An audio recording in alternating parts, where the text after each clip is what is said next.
A day in my life as a full-time housewife with 2 kids. Hi everyone! Welcome back to my mini vlog.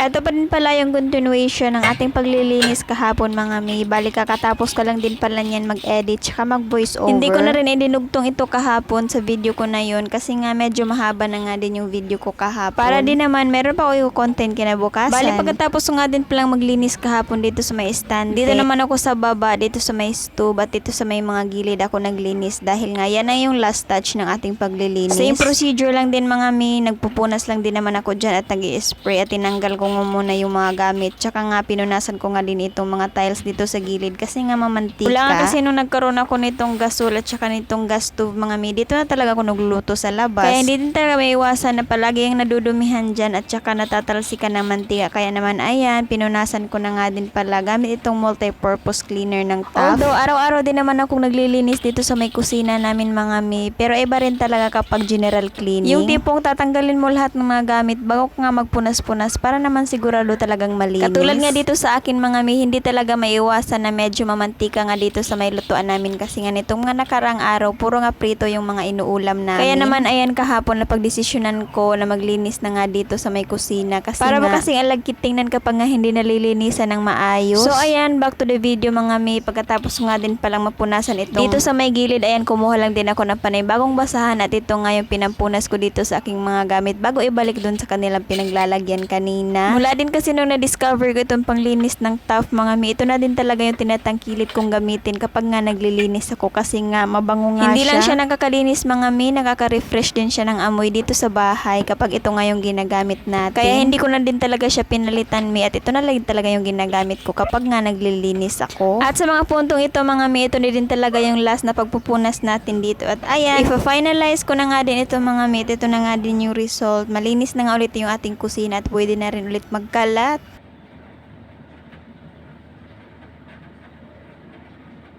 At anyways mga mi, itong ganap na ito ay kaninang umaga nga. Nag-request na yung asawa ko na bago daw siya papasok sa trabaho mga mi, kakain nga daw muna siya ng almusal. Kaya ayan, ininit ko nga muna yung kanin saglit. At since meron pa naman kaming tirang ulam kagabi, yung barbecue mga mi, kaya ayan, ipiprito ko nga lang din muna saglit para naman mainit. Hindi naman siguro yan magagalit mga mi no kung ipiprito siya kahit galing siya sa pagka-barbecue, charis. Nahirapan nga ako sa pagbaliktad gamit yung sandok mga mi, kaya ayun, kinamay ko na lang. At nung naprito at nainit ko naman yung ulam mga mi, ayan, nagsala nga din muna ako ng tubig para naman pangkape namin. Magluluto nga sana ako dyan ng pancake mga mi, kaso nga ayaw nga ng asawa ko at gusto niya kapakainin nga ng kanin yung mga bata, kaya ayun, pinagbigyan ko na lang. Dahil ayaw ko ng gulo maagang maaga pa, charis.